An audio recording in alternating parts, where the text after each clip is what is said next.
Okay, here's the piece of bone I'm going to be using for my tips here. I already did a couple other tips with this. Stole this from my dogs a while back. It was a big steak bone like this, nice and thick. But what I'll do here is I'll zip it down through here on my bandsaw, and then I'll put on my belt sander and flatten the back of it, so I'll have a nice gluing surface. You could also do this with a hacksaw and you know, like the back of a file or something. I have a belt sander, so I'll just take it on the belt sander and do that. That's what I'm doing now. I'll zip this in half, file these backs flat, and then I'll prepare the bow for these. Okay, here's the tips after I got them sanded. Right there, they're a little, you can see the shape there. There's the outside, and I sanded this flat. Same with this guy here, sanded that flat. What I want to get is that, you know, I want my tips to be at least a quarter wide, and I got these sanded to over a quarter. So hopefully I can put these on and sand them down enough to where all these edges will be done. I'll just have the quarter left, and it'll be a nice clean glue joint on the side. So now I'll go and flatten out these bow tips here. I might use my file, but I might use my belt sander too. It seems to work real good. If you had a hand plane or a block, you know, like a block of sandpaper, that might work too. You just want a very flat, nice surface. I wouldn't go with anything over 80 grit though, anything finer than 80 grit, because then you're getting too fine for that glue to really work. Now what I usually use for glue is I usually use Titebond 3, but I think this time I'm going to use some epoxy and see how that works. I have some 5-minute epoxy, and we'll just see, because if it sets up I might take these down a little bit on the sides. So next step, get that bow tips flat. Okay, here's the tips on the sander here. I just touched it, and I put it back just a slight little angle this way, so when this bow is braced, the pressure is going to be going straight down this way and not this way. So I think that little angle is going to help a little bit there. So now I'll just glue these tips on. Make sure the side that goes this way is nice and square. I'll put it on there with a little overhang. I'll glue it on, rubber band it overnight, and I'll come back and sand on it. Well, maybe not overnight. I'm using this 5-minute epoxy, so I'll try this, and I'll work on it probably here in a few minutes, just to thin it up a little bit. So I'll go make some epoxy and stick this on.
Okay, here's one of those bow tips after it's finished.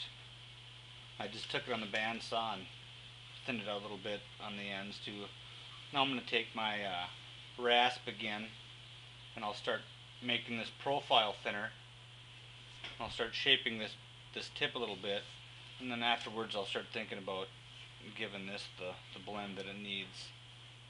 These tips won't be bending at all. If they're bending, I made them too small. One other thing is when working with this bone, watch out for the bone dust. It is nasty, nasty stuff. I just got chased out of my garage for about 10 minutes letting it air out. So wear a mask or something. That's my next step. I'll start thinning these out, get them straight and even, and then I'll start thinking about blending them in on this backside.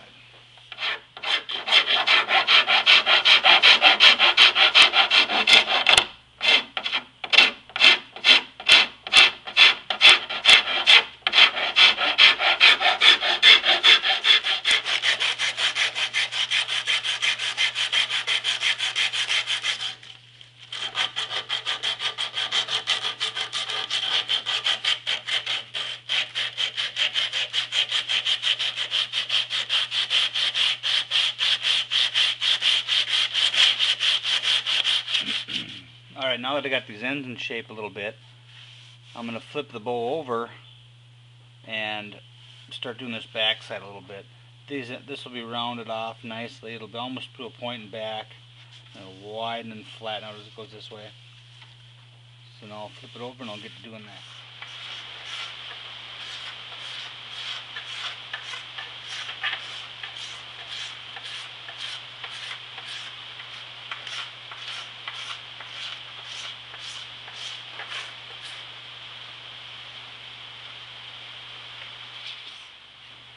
Okay, now that I got these tips in kind of a shape where they're just about done, I'm going to put my string grooves in it, and then I can get a long string on it and start the tillering process.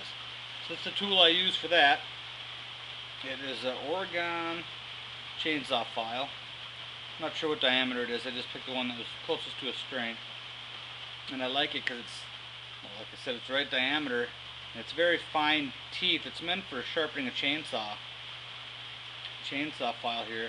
They're very fine, so it's not too aggressive, so I don't have to worry about going too deep on my knocks, on my overlays. What I'm going to look for is I'm not going to go through the overlay. I'm going to leave some on there, pretty common sense. And I'm going to start right in the middle here, just to divide the tip. That should give me the best strength and should look the best as well. So what I'll do, I'll make a string here, make a string knock here, estimate the angle of where it's going to be when it's braced, might make some suggestive little grooves there, and then I'll flip it over to the other side and I'll get a long string on it and we'll start tillering. Okay, here's the first end done. Like I said, I used my chainsaw file. I got it in just so the file is basically flush. I took a string and tested it here. It looks good. My angle looks like it's close. So that looks good. And what I do at the end is that bone gets some really sharp edges. So what I take is that I'll take and knock off those edges with this. I already did. I'm showing you what I did there. I like to get all the sharp angles off to help keep your strings in one piece. So now I will flip around to the other end, and we can start tillering. Okay, here's the tips. There's one right there. There's one right there. Now there still might be some minor adjustments to them yet. I might thin them up a little bit. We'll see. But generally that's good. It's deep enough to hold my string in kind of the general shape it's going to be in. So now we'll go make a long string and we'll start bending this bow here. And we'll start the tillering process.